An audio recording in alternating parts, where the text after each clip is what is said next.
Bonjour messieurs, dames. Donc je fais cette vidéo, on est le 13 février, je vais vous parler du 4 février qui m'est arrivé.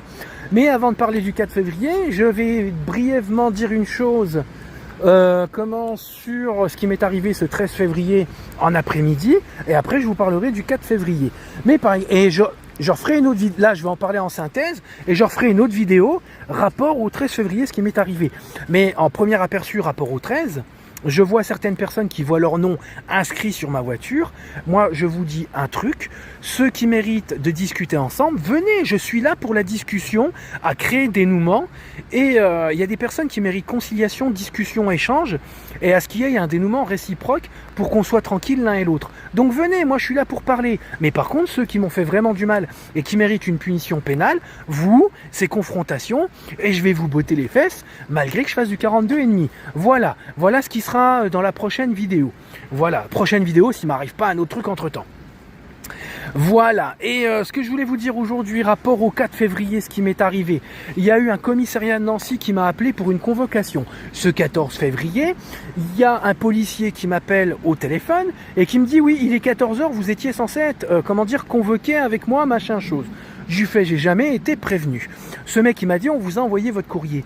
Mais c'est là que soit ils ont voulu me faire un guet-apens, soit à ce que je crée une faute à mon encontre, ou soit, comme je dis, vous n'avez pas inventé le fil à couper la flotte.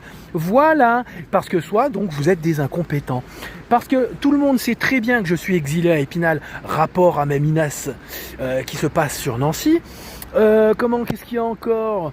Donc les courriers doivent être envoyés à Épinal, et pour le peu de courriers que je reçois à Nancy, je ne peux pas aller tout quotidiennement chercher mon courrier.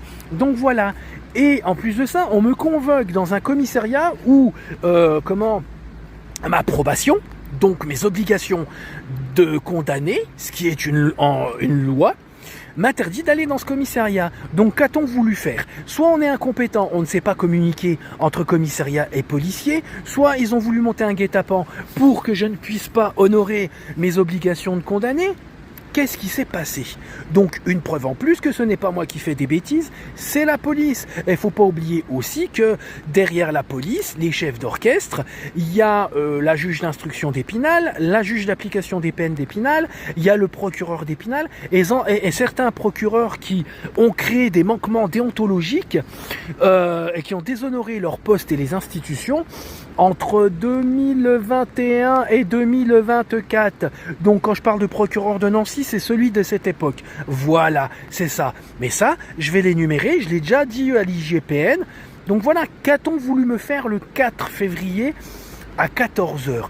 A-t-on voulu me créer un guet-apens pour que je fasse des choses à mon encontre, que je puisse être puni et qu'on décrédibilise mes procédures? Ou soit la police est incompétente avec certains représentants de la magistrature, des tribunaux de Nancy et d'Épinal. Qu'a-t-on voulu? Voilà, je vous laisse réfléchir, je vous laisse voir ça. Je vois pas ce que je pourrais dire, mais voilà, moi je suis pas sur Nancy, moi mon courrier je vais voir tous les tremblements de terre, et on sait très bien que je suis sur Épinal et que je suis interdit dans un commissariat de Nancy. Donc n'allez pas jouer au plus malin avec moi, je serai plus malin que vous. Allez, salut, gros bisous, moi je vous laisse. Il existe un interrupteur dans ton cerveau dont tu soupçonnes même pas l'existence. Et le jour où il s'active, tu ressens plus rien. Ni tristesse, ni joie, rien du tout. Les psychologues appellent ça l'anesthésie émotionnelle. Ça arrive quand un traumatisme submerge ton système nerveux. À ce moment-là, ton cerveau prend une décision radicale.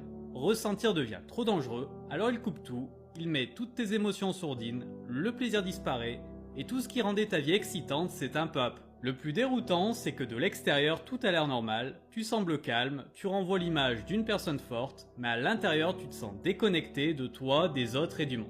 Et ça, c'est pas de la froideur, c'est pas de la paresse, c'est juste un mécanisme de survie, la dernière chose que ton cerveau met en place pour éviter l'effondrement total. Le problème, c'est qu'on ne peut pas couper uniquement la douleur. Quand l'interrupteur s'éteint, il emporte avec lui la joie, l'amour, l'excitation. C'est pour ça que beaucoup de personnes qui vivent ça disent se sentir un peu comme des fantômes dans leur propre corps. La bonne nouvelle, c'est que cet interrupteur peut se rallumer. Mais pas à coup de pensée positive, il faut réapprendre au système nerveux une chose très simple mais essentielle. Ressentir aujourd'hui, c'est de nouveau sans danger.